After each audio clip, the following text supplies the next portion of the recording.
अस्सलाम वालेकुम। हेलो। अस्सलाम। वालेकुम अस्सलाम।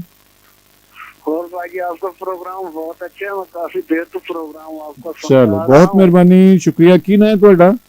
मेरा नाम है दोस्त मोहम्मद। जी दोस्त मोहम्मद, कित्थों आए ने? मैं जी मियां दे रहने वाला जी ते लाहौर च काम करदा जी। अच्छा, मियां वाली कित्थे रहंदे हो?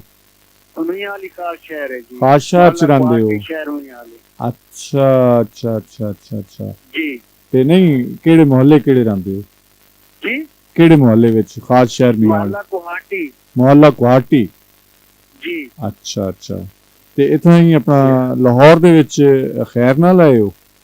लाहौर च मैं ड्यूटी करदा, गार्ड की ड्यूटी करदा सारे अपना सदीक सेंटर दे कोलों गुलबर्ग अच्छा एरिया। अच्छा अच्छा। और सब जी खैर है ते ना? ठीक ठाक हो? अल्लाह दा शुक्र है जी, अल्हम्दुलिल्लाह रब दा बड़ा जी करम है वो जी। जेड़ी तुसी शुक्र। गल कीती अंदर दी, जी अंदर की गल ये है जी कि इंसान अंदर का खुद अगर मैल है तो हाँ दूसरे ने गल क्यों करेगा? वो नहीं करेगा। ठीक है।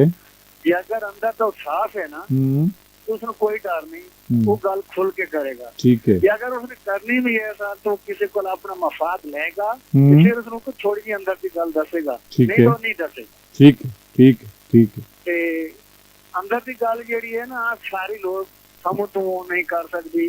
अंदर की गल जेड़ी है हर बंदा सोचता है कि मेरे अंदर ही चिरावे, जी मैं इसको बाहर ना कटा। ठीक है। अगर बाहर कटा हो सकता है मेरा कोई मसला खराब हो जाएगा, क्योंकि हम्म उसके अंदर चोर है। बिल्कुल ठीक है, बिल्कुल वो सही। खुद चोर है और दूसरे नहीं चोर समझता है।